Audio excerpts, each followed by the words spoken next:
అభిమానులు కావచ్చు, ముఖ్యమైనటువంటి నాయకులు కూడా వారికి అందుతున్న వైద్య సేవల పట్ల సంతృప్తితో ఖచ్చితంగా ఆయన మంచి వైద్యం అందుతుంది కాబట్టి ఖచ్చితంగా కోలుకుంటారు, వైద్యానికి స్పందిస్తారు అనేటువంటి విశ్వాసం, ఆశాభావం ప్రతి ఒక్కరిలో కూడా వ్యక్తమవుతూనే వచ్చింది.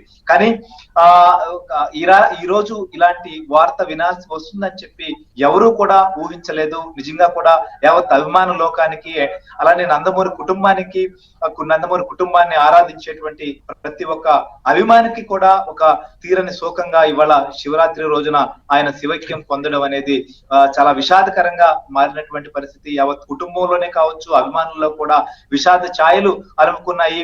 చాలా మంది ఆసుపత్రికి చేరుకుంటున్నారు. నందమూరి అభిమానులు కూడా ప్రస్తుతం ఆసుపత్రికి వద్దకు వస్తున్నటువంటి పరిస్థితి విషయం తెలుసుకున్న తర్వాత అయినప్పటికీ కూడా అక్కడ వారందరినీ కూడా కట్టడి చేస్తున్నారు. సో ప్రస్తుతం విషయం ప్రకటించిన తర్వాత అక్కడి నుంచి భౌతికాయాన్ని తరలించేందుకు జరుగుతున్నటువంటి ఏర్పాట్లు మనం చూస్తున్నాం. సో అక్కడి నుంచి తరలించేందుకు మొత్తం అన్ని రకాల ఏర్పాట్లు కూడా చేశారు. కర్ణాటక ప్రభుత్వం, కర్ణాటక పోలీసు కూడా గట్టి బందోబస్తు ఏర్పాటు చేసి మొత్తం ఈ ప్రక్రియకు సహకరిస్తున్నటువంటి పరిస్థితిని కూడా మనం చూస్తున్నాం. వారి భౌతిక కాయాన్ని హైదరాబాద్ తీసుకురాబోతున్నారు. ఆయన చూసేందుకు, ప్రత్యక్షంగా ఆయనకు చివరి చూపు చూసి నివాళులు అర్పించేందుకు కూడా పెద్ద సంఖ్యలో అభిమానులు కావచ్చు, ముఖ్యమైనటువంటి నాయకులు కానీ, ఆయనతో పాటు నటించినటువంటి సినీ రంగంలో ఆయనతో పాటు జర్నీ చేసినటువంటి 24 ఫ్రేమ్స్ కు సంబంధించినటువంటి సాంకేతిక నిపుణులు కావచ్చు, వీరందరూ కూడా ఆయన భౌతికాయాన్ని సందర్శించేందుకు వచ్చేటువంటి పరిస్థితి ఉంది. కాబట్టి మొదట ఆయన భౌతికాయాన్ని హైదరాబాద్ తీసుకొచ్చిన తర్వాత మొకీలాలోని ఆయన నివాసానికి తరలించబోతున్నారు.